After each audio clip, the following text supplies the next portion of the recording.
अब जरा ध्यान से सोचो, अगर सरकार को ये ही ना पता हो कि देश में कितने बच्चे हैं, कितने बुजुर्ग हैं, कितनी लड़कियां हैं, कितने लड़के हैं, तो क्या सरकार स्कूल, अस्पताल या नौकरी की योजना बना पाएगी? नहीं ना। और इसी सवाल से पैदा हुआ डेमोग्राफी। डेमोग्राफी एक इंग्लिश वर्ड है जो ग्रीक लैंग्वेज के दो वर्ड से मिलकर बना है, डेमोस एंड ग्राफेन। डेमोस का मतलब होता है लोग और ग्राफेन का मतलब होता है स्टडी या डिस्क्रिप्शन, यानी लोगों का अध्ययन और सिस्टमैटिक स्टडी ऑफ पॉपुलेशन।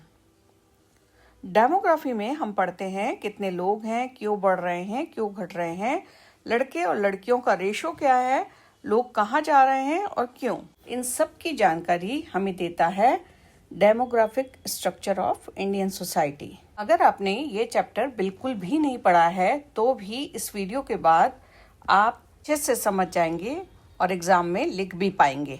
तो चलिए शुरू करते हैं एक बड़े सवाल से कि पॉपुलेशन की स्टडी शुरू ही क्यों हुई। इसके लिए दो मेन फैक्टर्स रिस्पॉन्सिबल हैं।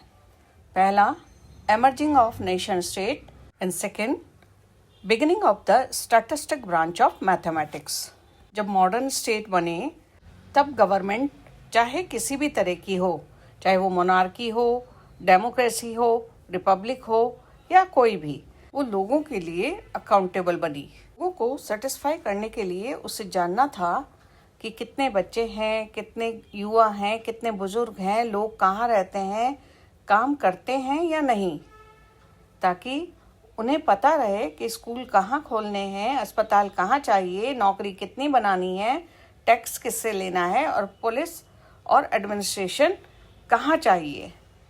इसके बिना कोई प्लानिंग हो ही नहीं सकती और इसके लिए ज़रूरी था डेटा को कलेक्ट करना। और डेटा कलेक्ट करती है स्टैटिस्टिक ब्रांच। स्टैटिस्टिक ब्रांच इसको सेंसस के थ्रू करती है। सेंसस माने कैलकुलेशन ऑफ पॉपुलेशन। दुनिया की सबसे पहली मॉडर्न सेंसस अमेरिका यानी यूएसए की मानी जाती है, जो 1790 यानी 1790 में हुई थी। इंडिया में इसकी शुरुआत ब्रिटिश कॉलोनियल पीरियड के टाइम पे हुई थी। उन्होंने यहाँ की पॉपुलेशन के बारे में जानने के लिए सर्वे करवाए थे और फिर 1867 से लेकर 1872 के बीच का जो सेंसस पीरियड है उसे सबसे पहला सेंसस माना जाता है। इसी पीरियड में ब्रिटिशर्स ने इंडिया के लोगों के बारे में जानना शुरू किया था कि यहाँ के लोग कैसे हैं, क्या करते हैं, किस तरह से रहते हैं, इसके कल्चर एंड ट्रेडिशन को जानना शुरू करा ताकि वो एफिशिएंटली रूल कर सकें। के बाद से 1881 यानी 1881 से हर 10 साल में नियमित सेंसस कंडक्ट किया जा रहा है, जो कि आफ्टर इंडिपेंडेंस भी कंटिन्यू था।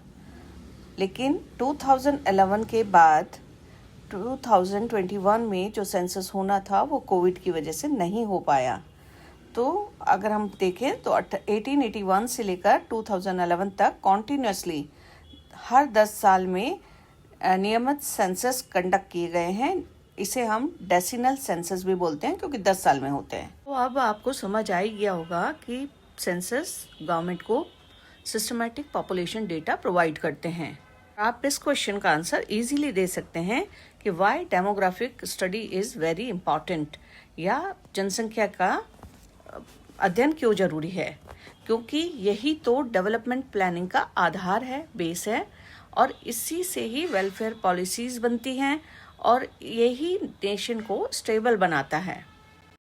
इंडिया का सेंसस वर्ल्ड का सबसे बड़ा सेंसस माना जाता है, यानी लार्जेस्ट सेंसस माना जाता है, क्योंकि इंडिया की जनसंख्या 2023 से चाइना की जनसंख्या से बढ़ गई है। India surpasses the population of China in 2023, but इससे पहले का सेंसस भी इंडिया का ही बड़ा माना जाता था, क्योंकि चाइना में रेगुलरली सेंसस नहीं होता था, जबकि इंडिया में रेगुलरली सेंसस कंडक्ट कराया जाता है। तो वर्ल्ड का लार्जेस्ट सेंसस कहाँ होता है? तो इंडिया में। ओके। डेमोग्राफी मोटे तौर पे दो तरह की होती है, formal demography and social demography. Formal demography सिर्फ नंबर से रिलेट करती है, यानी न्यूमेरिकल एस्पेक्ट से रिलेटेड है। देश की पॉपुलेशन कितनी है, कितने लड़के हैं, कितनी लड़कियां हैं, कितने लोग पढ़े लिखे हैं, कितने लोग कम पढ़े लिखे हैं, कितने लोग एम्प्लॉयड हैं, कितने अनएम्प्लॉयड हैं, यानी कि मैथ्स वाली नंबर्स में। वहीं पे social demography related to the social, economic and political aspects of population. इसमें देखा जाता है कि अगर लड़के ज़्यादा हैं और लड़कियां कम हैं तो क्यों लिटरेसी रेट इतनी कम है, क्यों अनएम्प्लॉयमेंट इतना ज़्यादा है, क्या रीज़न है कि देश में गरीबी बहुत ज़्यादा है। तो ये सारी चीज़ों की स्टडी कहलाती है सोशल डेमोग्राफी। क्या किसी देश की जनसंख्या हमेशा एक सी रहती है? क्या अगर इस साल 1000 लोग हैं तो क्या अगले साल भी 1000 लोग होंगे? नहीं ना। क्यों? क्योंकि कुछ लोग मरेंगे भी, कई बच्चे नए पैदा होंगे और कई लोग उस जगह को छोड़ के दूसरी जगह चले जाएंगे। हो सकता है दूसरी जगह से लोग बाहर से इस जगह में आ जाए। तो या तो ये जनसंख्या बढ़ेगी या घटेगी, ऐसा नहीं होगा कि उतनी ही रहेगी जितना वो पिछले साल थी। तो यहाँ पर सबसे बड़ी एक बेसिक बात है कि किसी भी देश की जनसंख्या अपने आप नहीं बदलती। जनसंख्या 3 चीज़ों पर निर्भर करती है, यानी कि 3 फैक्टर्स हैं या कंपोनेंट्स हैं जिस पर बेसिकली पॉपुलेशन डिपेंड करती है। पहला बर्थ रेट यानी जन्म दर, दूसरा डेथ रेट यानी मृत्यु दर, और तीसरा माइग्रेशन यानी प्रवास। जन्म दर यानी बर्थ रेट का मतलब होता है कि एक साल में 1000 लोगों पर कितने बच्चे पैदा हुए, यानी number of babies born as per 1000 people at that place at that time, ठीक है, in a particular period in a particular time। इसी तरह से मृत्यु दर है कि 1000 लोगों पर कितने लोगों की डेथ हुई, यानी कितने लोगों की मृत्यु हुई। तो अगर जन्म दर ज़्यादा है और मृत्यु दर कम है, यानी कि मरने वालों के नंबर कम है और जन्म पैदा होने वालों बच्चों के नंबर ज़्यादा हैं, तो जनसंख्या क्या हो जाएगी? इंक्रीज होगी यानी बढ़ेगी। सिमिलरली अगर मरने वालों का नंबर ज़्यादा है और पैदा होने वाले बच्चे जो हैं कम हैं, इसका मतलब पॉपुलेशन घटेगी यानी डिक्रीज होगी। इस तरह से थर्ड कंपोनेंट आता है माइग्रेशन। माइग्रेशन मतलब लोगों का एक जगह से दूसरी जगह जाना, यानी movement of people from one place to another. इसमें हम 2 तरीके से लेते हैं, एक है इंटरनल माइग्रेशन, एक है एक्सटर्नल माइग्रेशन। इंटरनल माइग्रेशन यानी विद इन द कंट्री, देश के अंदर ही होता है, यानी एक राज्य से दूसरी जगह जाना या गांव से शहरों की तरफ जाना। इसमें टोटल पॉपुलेशन का कोई फर्क नहीं पड़ता। हाँ, रूरल से अर्बन की तरफ अब जाते हैं तो गांवों की जनसंख्या कम हो जाती है और सिटीज़ जो हैं वो क्राउडेड हो जाते हैं, और कई सिटीज़ तो ओवर क्राउडेड हो जाते हैं, जैसे कि दिल्ली, बॉम्बे, कोलकाता, चेन्नई, बड़े जितने भी सिटीज़ हैं ये मेट्रो सिटीज़, मेगा सिटीज़ बन गए हैं, तो ये क्राउडेड हो जाते हैं। और गांव जो हैं अब धीरे धीरे खाली हो रहे हैं क्योंकि लोग गांव से शहरों की तरफ जा रहे हैं। इसी तरह से अगर एक्सटर्नल माइग्रेशन होता है, यानी कि एक देश से दूसरे देश के तरफ माइग्रेशन होता है, तो इसमें उस जगह की जनसंख्या कम या ज़्यादा हो सकती है।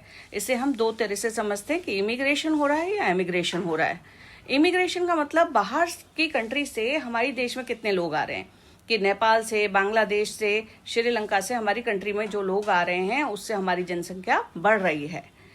उसी तरह से हमारे देश से दूसरी कंट्री में कितने लोग जा रहे हैं, तो अगर हमारी कंट्री से दूसरे देश में ज़्यादा लोग जा रहे हैं, कि यूएसए में, ऑस्ट्रेलिया में, यूके में एंड अदर यूरोपियन कंट्रीज़ में अगर ज़्यादा जा रहे हैं, तो उससे क्या होगा? पॉपुलेशन डिक्रीज होगी।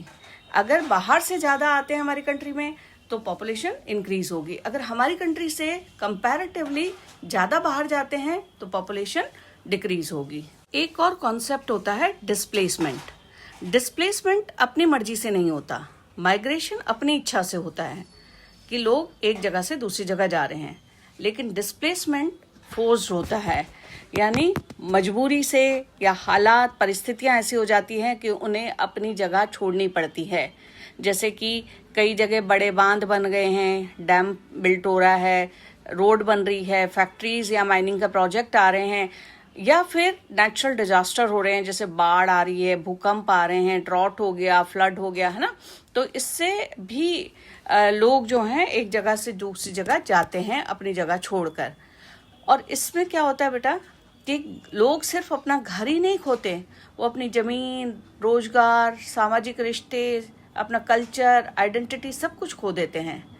इसका एक्चुअल में इम्पैक्ट सबसे ज़्यादा जो पुअर पीपल होते हैं या ट्राइबल पीपल होते हैं उन पे ज़्यादा होता है, क्योंकि वो जंगल और ज़मीन पर ही निर्भर होते हैं। इसीलिए कहते हैं कि डिस्प्लेसमेंट सिर्फ स्थान ही नहीं बदलता, यानी कि ये सिर्फ प्लेस ही नहीं चेंज होता, इससे पूरा लाइफ चेंज हो जाता है।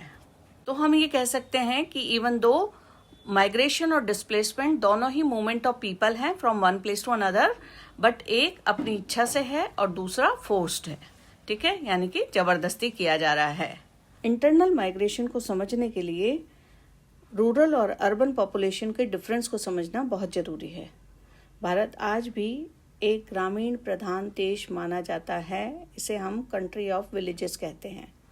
रूरल एरियाज में ज़्यादातर लोग एग्रीकल्चर और उससे जुड़े कार्यों पर डिपेंड करते हैं, जबकि अर्बन एरियाज यानी शहरों में इंडस्ट्रीज, बिजनेस और सर्विस सेक्टर में एम्प्लॉयमेंट के अधिक अवसर उपलब्ध होते हैं। शहरों में education, health care, transport, digital facilities and infrastructure comparatively गांव से बेहतर होते हैं। इसीलिए लोग बेटर लाइफस्टाइल और अपॉर्चुनिटीज़ की तलाश में गांव से शहरों की ओर माइग्रेट करते हैं। ऐसे फैक्टर्स जो लोगों को शहरों की तरफ आकर्षित करते हैं उन्हें पुल फैक्टर कहा जाता है। दूसरी तरफ गरीबी, बेरोजगारी, lack of opportunities, natural disasters, agricultural crisis and basic facilities की कमी जैसे कई कारण लोगों को विलेज छोड़ने पर मजबूर करते हैं। इन्हें पुश फैक्टर कहा जाता है। लेकिन माइग्रेशन केवल इकोनॉमिक रीजन की वजह से नहीं होता, इसके पीछे कई सोशो एंड कल्चरल रीजंस भी होते हैं। जैसे अगर हम देखें तो इंडियन सोसाइटी में caste system, social inequality and changing rural economy भी माइग्रेशन को इम्पैक्ट करते हैं। कई अपर कास्ट फैमिलीज विलेजेस से सिटीज की ओर मूव कर रही है, क्योंकि traditional village based occupations and social status पर आधारित लाइवलीहुड अब पहले जैसे प्रॉफिटेबल नहीं रहे। Modern education, new professions and non agricultural job के बढ़ने के कारण वे अर्बन एरिया से बेटर करियर अपॉर्चुनिटी की तलाश करते हैं। दूसरी तरफ कई लोअर कास्ट कम्युनिटीज माइग्रेशन को dignity, equality and social mobility पाने के माध्यम के रूप में देखती हैं। गांव में भले ही कुछ परिवार इकोनॉमिकली स्ट्रांग हो गए हों, लेकिन caste discrimination and social hierarchy के कारण उन्हें बराबरी या सम्मान नहीं मिल पाता है। इसलिए वो शहरों की तरफ फ्रीडम, एनोनिमिटी और इक्वल अपॉर्चुनिटी के लिए जाते हैं, जहां उन्हें डिग्निटी और उनको रिस्पेक्ट मिले। इसके अलावा रूरल एरियाज में कम्युनिटी रिसोर्सेज भी धीरे धीरे कम होते जा रहे हैं। पहले विलेजेस में ponds, grazing land, meadows and community forest जैसे कॉमन रिसोर्सेज उपलब्ध होते थे, जहां से गरीब और लैंडलेस फैमिलीज को फ्रूट, फॉडर, फायरवुड और अन्य अनेक आवश्यक रिसोर्सेज मिल जाते थे। लेकिन कॉमर्शियल एग्रीकल्चर और प्राइवेट ऑनरशिप बढ़ने के कारण इन कॉमन रिसोर्सेज पर डोमिनेंट कास्ट और बड़े लैंड ओनर्स का कंट्रोल बढ़ गया है। इससे गरीब, ट्राइबल और लैंडलेस कम्युनिटीज की लाइवलीहुड इनसिक्योरिटी बढ़ गई है और वे रोजगार और बेहतर जीवन की तलाश में शहरों की ओर माइग्रेट करने लगे। इसलिए माइग्रेशन को केवल रोजगार की समस्या नहीं, बल्कि social inequality, caste relations, shrinking common resources और चेंजिंग रूरल इकोनॉमी के संदर्भ में भी समझना चाहिए। रैपिड अर्बनाइजेशन के कारण आज सिटीज में कई सीरियस प्रॉब्लम्स बढ़ती जा रही है। बड़ी संख्या में लोगों के विलेजेस से सिटीज की ओर माइग्रेशन करने के कारण शहरों में over population, pollution, traffic congestion, slums and housing problems, employment और public resource and basic services पर प्रेशर लगातार बढ़ रहा है।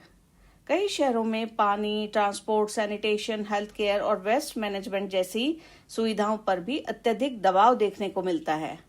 इसी सिचुएशन को कंट्रोल करने और बैलेंस्ड डेवलपमेंट को बढ़ावा देने के लिए सरकार गांव के डेवलपमेंट पर विशेष ध्यान दे रही है, ताकि लोगों को बेसिक अपॉर्चुनिटीज एंड एम्प्लॉयमेंट के लिए मजबूरी में विलेजेस को छोड़कर सिटीज की ओर माइग्रेट ना करना पड़े। इसके लिए सरकार ने रूरल एरियाज में एजुकेशन एंड टेक्नोलॉजी का विस्तार करने, रोड्स, इलेक्ट्रिसिटी और इंटरनेट कनेक्टिविटी सुधारने और एग्रीकल्चर मॉडर्नाइजेशन को बढ़ावा देने के लिए कई प्रयास किए हैं। इसके साथ ही employment generation and rural welfare के लिए भी कई स्कीम्स भी शुरू की गई है, जैसे Mahatma Gandhi national rural employment guarantee act ग्रामीण लोगों को रोजगार उपलब्ध कराने का प्रयास करता है। इसी तरह प्रधानमंत्री ग्राम सड़क योजना विलेजेस को बेहतर रोड से जोड़ने के लिए शुरू की गई है।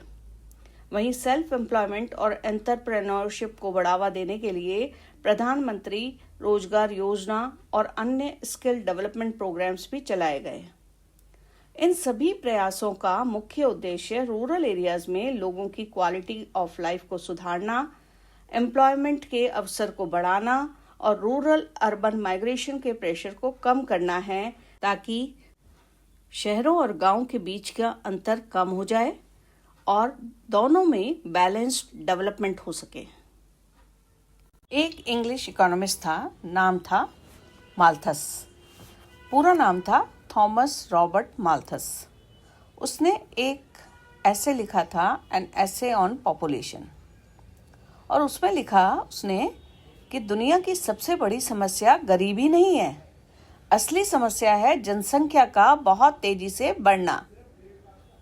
और उसने ये बताया कि जनसंख्या और भोजन एक गति से नहीं बढ़ते हैं। इसका मतलब पॉपुलेशन और मीन्स ऑफ सब्सिस्टेंस एक सी स्पीड में नहीं बढ़ते।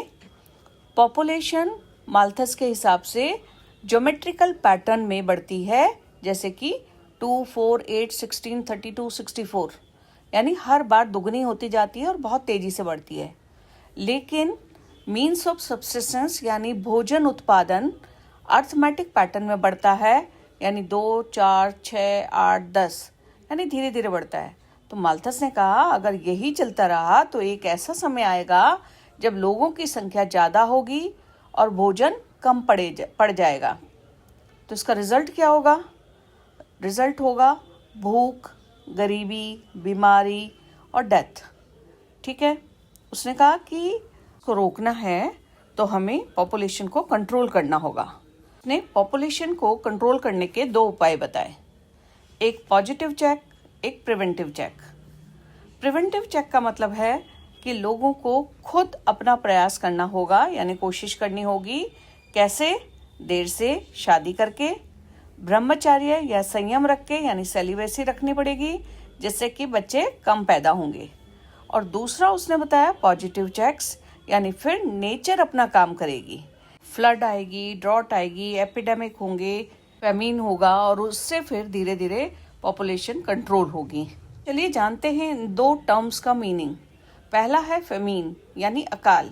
ये होता है large number of death due to starvation, यानी भूख से ज़्यादा लोगों का मरना, इसे हम बोलते हैं फेमिन यानी अकाल। एपिडेमिक यानी बीमारियों का फैलना। कई ऐसी बीमारियां होती हैं जो काफ़ी जानलेवा होती हैं और फिर उससे बहुत सारे लोगों की डेथ होती है एक बड़े एरिया में, जैसे कि diarrhoea, malaria, TB, plague etcetera. यहाँ पे एक दूसरा टर्म आता है पैंडेमिक। एपिडेमिक एक ही देश के अंदर बड़े एरिया में फैलने वाली डिजीज होती हैं, जैसे कि डायरिया या प्लेग एक किसी एरिया में फैला, जैसे कि गुजरात में फैला, राजस्थान में फैला। लेकिन पैंडेमिक जो होता है वो क्रॉस कंट्रीज होता है, यानी एक कंट्री से दूसरी कंट्री या पूरा कॉन्टिनेंट में फैला हुआ है, जैसे कि कोविड-19 था, इन्फ्लुएंजा था, जिसमें बहुत सारे लोगों की डेथ हुई थी वर्ल्ड वाइड। तो this is the difference between epidemic and pandemic. Epidemic with in the country, pandemic outside the country और more than 1 countries. Okay.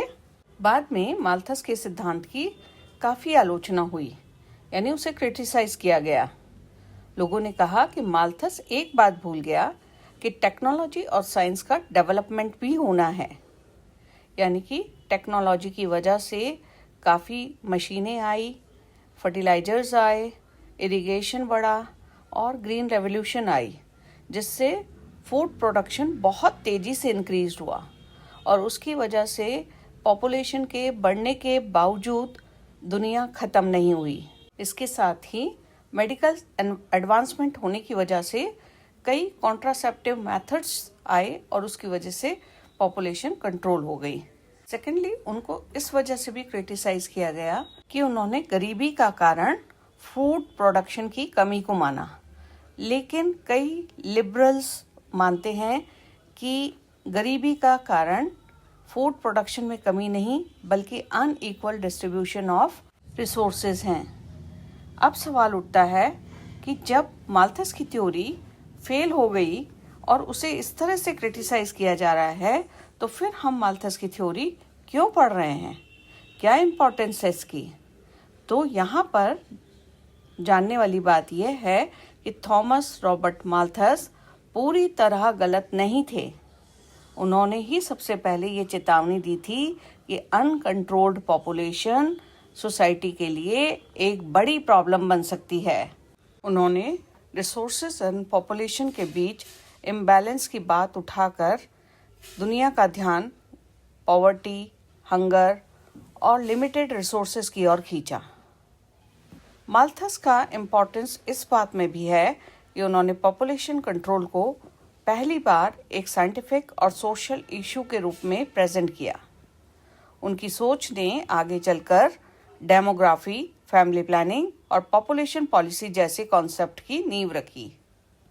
Malthus की थ्योरी फेल होने के बाद एक नई थ्योरी डेवलप हुई। ये थ्योरी बताती है कि जैसे जैसे सोसाइटी का डेवलपमेंट होता है वैसे वैसे उनकी पॉपुलेशन का पैटर्न भी बदलता है। इस थ्योरी को डेमोग्राफिक ट्रांजिशन थ्योरी के नाम से जाना जाता है। This theory is related to the economic development of a country, यानी किसी भी देश के आर्थिक विकास से संबंधित है। इस थ्योरी को 3 स्टेजेस में डिवाइड किया जाता है। ये माना जाता है कि हर देश इन्हीं 3 स्टेजेस से होकर निकलता है। फर्स्ट स्टेज अनडेवलप्ड स्टेट्स की होती हैं, जिसमें मेडिकल फैसिलिटीज़ बहुत कम होती है, सैनिटाइजेशन का ध्यान नहीं होता है, टेक्नोलॉजी और डेवलपमेंट भी बहुत कम होता है। इसलिए बच्चे भी ज़्यादा पैदा होते हैं, लेकिन बहुत लोग बीमारियों और अकाल से मर भी जाते हैं और इसका रिजल्ट ये होता है कि पॉपुलेशन ज़्यादा नहीं बढ़ती है बल्कि ऑलमोस्ट स्टेबल रहती है। सेकेंड स्टेज डेवलपिंग स्टेट से रिलेटेड है, जहाँ मेडिकल फैसिलिटीज़ तो बहुत बढ़ जाती है जिसकी वजह से डेथ रेट कम हो जाती है, लेकिन सोशियो कल्चरल रीजंस की वजह से अभी भी बर्थ रेट हाई ही है और इस सिचुएशन में पॉपुलेशन बहुत तेज़ी से बढ़ती है और पॉपुलेशन एक्सप्लोजन की सिचुएशन आ जाती है, यानी पॉपुलेशन बहुत ज़्यादा बढ़ जाती है। इंडिया इसी स्टेज में है। थर्ड स्टेज डेवलप्ड स्टेट्स से रिलेटेड होती हैं, जिसमें लिटरेसी रेट काफ़ी हाई होती है, स्पेशली फीमेल्स में। फीमेल्स वर्किंग हो जाती है, लोग स्मॉल फैमिली ट्रेंड को अपनाने लगते हैं और बर्थ रेट काफ़ी लो हो जाती है। लेकिन मेडिकल फैसिलिटीज़ की वजह से डेथ रेट भी बहुत ज़्यादा कम हो जाती है। तो इस स्टेज में बर्थ रेट और डेथ रेट दोनों ही लो हो जाती है। इसी रीज़न की वजह से इस स्टेज में भी पॉपुलेशन ऑलमोस्ट स्टेबल हो जाती है, just like the first stage. अब simple trick population transition theory को समझने की 3 stages. First stage undeveloped, birth rate death rate दोनों high, population almost stable. Second stage developing, birth rate high, death rate low, population explosion की situation, population बहुत तेज़ी से increase हो रही है। Third stage developed, birth rate and death rate both are low, population stable. इस part को हम यहीं एंड करते हैं, क्योंकि अगर पूरा चैप्टर लिया तो वो बहुत ज़्यादा लंबा हो जाएगा। नेक्स्ट पार्ट में हम लेते हैं इंडिया की पॉपुलेशन की साइज़ एंड ग्रोथ के बारे में। तो चलिए मिलते हैं।